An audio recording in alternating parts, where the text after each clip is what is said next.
What's up? I'm gonna talk about the Kevin Hart accident. Now, Kevin Hart accident done, I guess, uproared the whole muscle car scene now because I just read up that California police they're gonna tear apart the whole CUDA, nut and bolt to see if anything was wrong mechanically, which I don't think it was. But one thing about when you drive these older cars, there's a few safety upgrades I recommend. At least get your three-point seat belt. All my cars are gonna have a three-point seat belt. At least that. If you have serious power, you probably want to install a roll cage, a 5-point harness, and all that good stuff. And I like mine having the handbrake because I'm showing you the Mustang because basically all the mods I've done to my Mustang safety-wise is going to be done to the CUDA and the Charger. See, I got the e-brake installed right there. I don't like the foot brake stuff. I'm doing a 4-wheel disc brake, even though it's money for show, but I'm just going to have the extra stopping power. But one thing you got to understand about these older cars, they didn't come with ABS brakes, so if you hit the brake to the floor, guess what? This thing is locking up and you're spinning.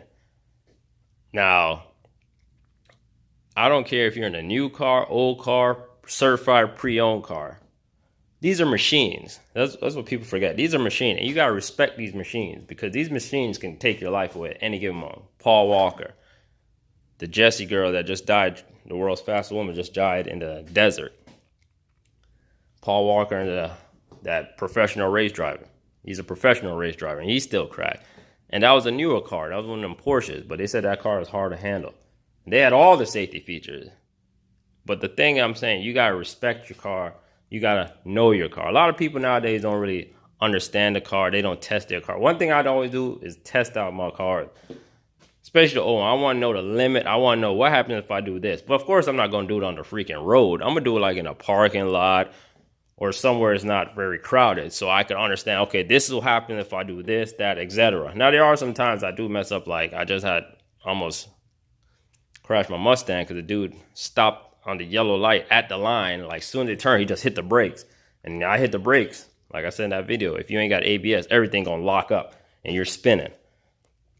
So even if you have the best seat belt, the best brakes, you're locking up because that's what ABS is for, to basically distribute equal pressure to all 4 brakes so you don't lock up and spin. But the thing is, you want to respect the machine. That's one of the biggest things people don't do is respect these machines. These are machines. These are man-made machines. And they don't have a mind of their own. You're the one operating them. So if you don't understand their limits, you think they're going to understand the limits for you? No. So that's why you want to know your limits on these cars. I always test my car. I know, okay, if I do this, that's what's going to happen. I know this is not good in the rain, like a rear-wheel drive. You know you can't be chopping tires, meaning hitting the gas, turning, because you're going to swing the rear end, because the rear end on rear-wheel drive cars are so light. That's why they swing so easily. But at the end of the day, you got to respect the car. New, old, I'm just trying to wonder what this is going to do. Is this going to hurt the classic car market? Because now people are going to be like, oh, man, it's dangerous. What if your kid wants one of these cars and now your parents like, oh, yeah, the Kevin Hart accident or the Paul Walker accident or the Jessie, I think her name Jessie accident. Like, people are going to start shuttering away their kids from, encourage your kids not to get these type of cars because they're going to be scared for their safety. But at the end of the day, it could be a new car, old car. You can still die in it. It doesn't really matter. What really matters is you knowing the vehicle, you knowing this machine. Like I said, these are machines. You got to know these vehicles, know their limits, know what you're capable of doing with them, know how fast you could go before you can't control it anymore. I said you can't control it anymore because most likely, I think that was something about he couldn't handle it. And looking at that road, I've never been to California. I might have to go out there one day. But looking at that road is very windy. And talking to people that lived in California, be in California, they say that's not a road you play around with if you don't know it that well. So if I'm in a new environment, I'm definitely not going to stow my car all the way around and not knowing the road because I can end up crashing, killing myself, or killing people that's with me. So you got to know your limits on the vehicle because you got to know the vehicle. But I ain't going to ramble on. It's just be safe when you drive out there. That's all I'm saying. These are machines.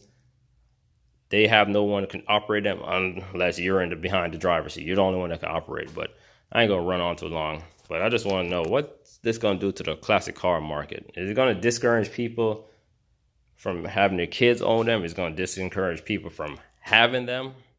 But what's your thought? I just want to say that. More to come. Peace.